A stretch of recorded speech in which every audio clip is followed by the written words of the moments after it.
All right, little chores are done, and now we're going to install the drip tubing on these last bit of plants we have here.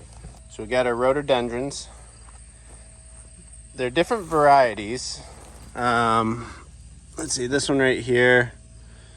This one is Rosen Elegant. We got Spring Parade. I don't know what those two are. Spring Parade. Let's see if you can still read this one. This one right here is Nova Zembla, I believe. Not legible. There's 4 varieties total. Most of these will probably just be for my own experimentation, not for sale or anything. So yeah, let's get the same drip line like the rest of these here. And then for the big quick fire hydrangeas, I got these rings, and I'll take them out and show you. But really what it is it's like the drip tubing, but it's a ring so you can put it around the plant for bigger plants. So let me set you up and we'll get moving.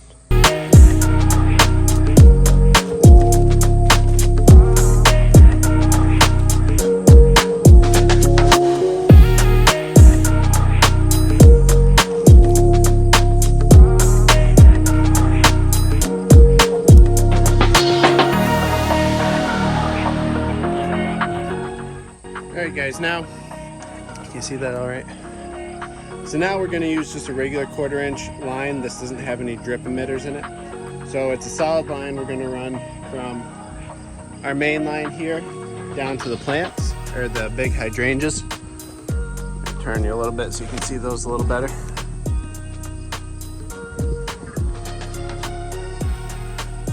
So essentially we're going to have this coming into the Y on that ring fitting I showed you.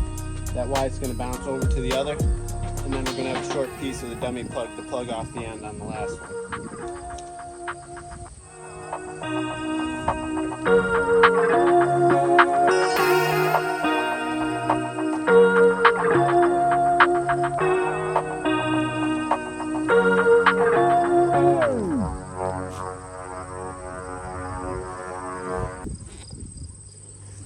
All right, so I got these all hooked up. I changed it up a little, and I'll kind of let you guys know the mistakes I made so you don't make them. So the first row, you know, that all went fine, straightforward, just like the last times. You know, for all the rhododendrons, we got the drip line set up. Now these rings here, you see how I got them set up? These were the stakes that they came with.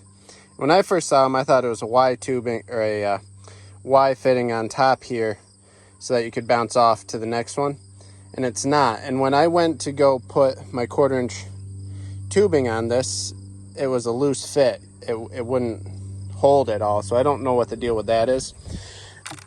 So what I ended up doing is I ended up taking a T fitting that comes with the regular drip, like these, and I threw that in the ring.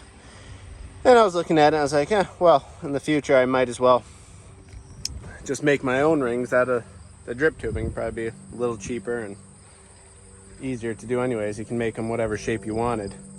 So that's what we got there. We got 2 separate runs for each one because there wasn't a Y fitting. And those should work great. Now, to get on to the Limelight hydrangea cuttings, let me bring you over. And let me tell you what, I could not be happier with how this is going so far. So let me bring you in here. These are all the cuttings.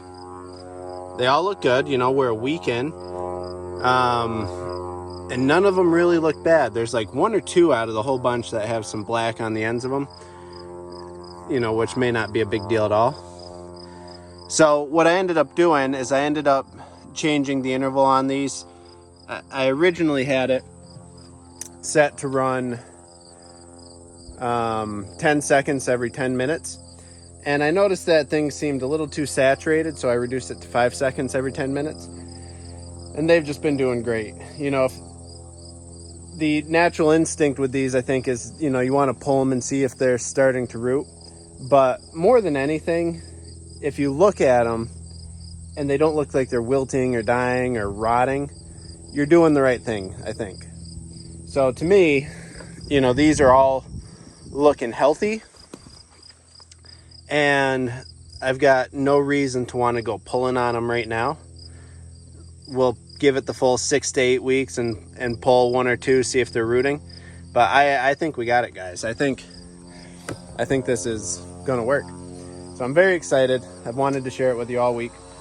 A couple other plans. My wife and I were talking, and we were planning on chickens next year, but I think we're gonna end up doing them this fall.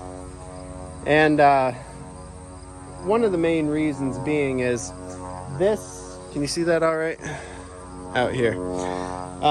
That area over there where we wanted to do the garden next year, I've been thinking about how I wanted to do it, and I really just started thinking, you know, we watch Justin Rhodes a lot, and I was thinking, well, what if we got the chickens this year and we use them to prep the garden space out there? You know, run them hard over there, they can till it up, fertilize it, you know, it'll be the best of both worlds. So I think sooner than later we're going to end up ordering the chicks, you know, and given that we're on the verge of September, we should probably do it quick. So what I'm going to end up doing is for the time being, we're going to use an electric poultry net. I'm going to end up building a chick shaw off of Abundance Plus.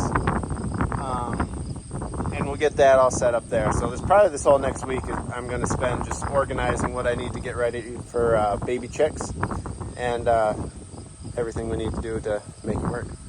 So not a whole lot going on today. You know, that was all quick work. You know, we mowed the lawn and weed whacked. I was planning on putting a doorknob on a storm door I had out front, but I had the wrong latch assembly, so that's not going to happen.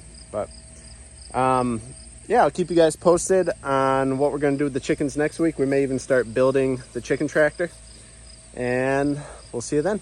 Thanks.